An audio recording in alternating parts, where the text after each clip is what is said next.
தாயார் சொன்னார், பெரியார் போனார், இந்த மாதிரி இது கல் ரைட் கல், அப்புறம் உள்ள குடிச்சுக்கிட்ட கூட்டு போனார் கோயில் வரவுள்ள. அவருக்கு ஒருபோதும் சொல்லிக்க மாட்டாங்க. ஒரு சுத்தமான பிராமணன் தெய்வத்தை கும்பிடு கொள்ள உறவு இது கல்லுன்னு சொல்லிக்க மாட்டார். அவர் ஒரு தெய்வம், எங்களுடைய ஆண்டவர் தான் சொல்லியிருப்பாரே தவிர அப்படியே சொல்லியிருந்தா கூட அவர் கடவுள் இல்லைன்னு சொல்லல. அது கல். நாங்கள் கல்லையும் ஏற்றுக்கிறோம், கடவுளையும் ஏற்றுக்கிறோம் இல்லையா? உணரப்பட்டால் காட்டால் உணரப்பட்டால் கடவுள், உணரப்படவில்லை என்றால் கடவுள் இல்லை இல்லையா? அது கேட்டா சார் ஒருத்தர், உங்க அப்பா கடவுளை காட்ட முடியுமா கேட்டா, சார் உங்க அப்பா காட்ட முடியுமா உன்னால? கடவுளை காட்ட முடியுமா? சார் உங்க அப்பா நீ காட்டு, இதான் எங்க அப்பா.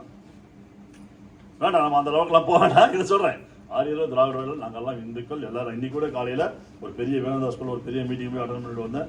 நான் என்ன சொல்றேன், புருஷன் தப்பு பண்றான், பாவம் பண்றான். யாருக்கு பாவம்? 100% பாவம் புருஷனுக்கு தான். பொண்டாட்டி தப்பு பண்றா, 100% பாவம் புருஷனுக்கு தான், பொண்டாட்டி கிடையாது. புருஷன் புண்ணியம் பண்றான், 100%த்துல 50% பொண்டாட்டிக்கு, 50% புருஷனுக்கு.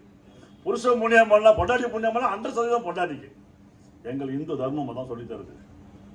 கம்பல் யாரும் நாங்கள் கம்பல் பண்ணல, யாரையும் நாங்கள் பிடிச்சி நிறுத்தல. இங்க வாங்க இதை செய்யலாம், அண்ணன் சரி நினைச்சு தெரியும். எல்லாரும் வீட்டுக்கும் போவார், எல்லாரும் வீட்டுக்கும் வருவார். அது நான் ஒரு மீட்டிங்ல பார்த்தேன் சார். இங்க நான் மரியாதைக்குரிய 10 இருந்தார். நாங்கள் சென்னையில் போகும்போது ஒரு லேடி, பிராமண லேடி, வைத்தியநாத காப்பி ஞாபகம், வைத்தியநாத பார்வதிய பொண்ணு அவர்கிட்ட அந்த அளவுக்கு அவரும் எங்களோட அதாவது நாங்கள் அதான் உஜிரன் மன்றம் சிவப்பு, ரத்தங்கள் சிவப்பு தான், வேற ஒன்றும் மாற்றம் கிடையாது.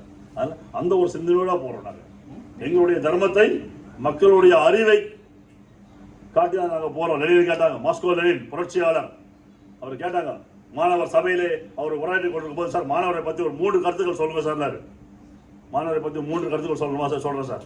என்ன? படியுங்கள் படியுங்கள் படியுங்கள், இதான் என் கருத்துனாரு.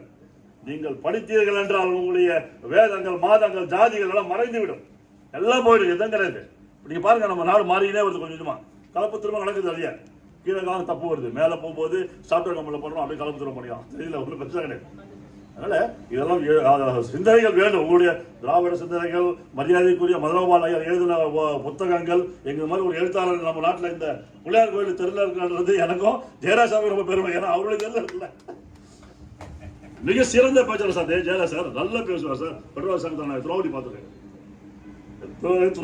ரொம்ப அருமையான பேச்சாளர். ஆனா அவரும் சில வருஷத்துல போராட்டி தான் இருக்காருங்க. நல்ல மனிதர், வரக்கூடியவர், வரவிடவில்லை சந்தான மாதிரி. அதனால இந்த என்னுடைய தலைவர் அவர்கள், தலைவர் சொல்லுவாங்க, என்னுடைய எழுத்தாளர், நகைச்சுவை எழுத்தாளர் அவர்கள், மரியாதைக்குரிய மதுரபால் அவருடைய இந்த புத்தக வெளியீட்டு விழாவில் நான் கலந்து கொண்டதற்கு நான் மிகவும் சந்தோஷப்படுகிறேன்.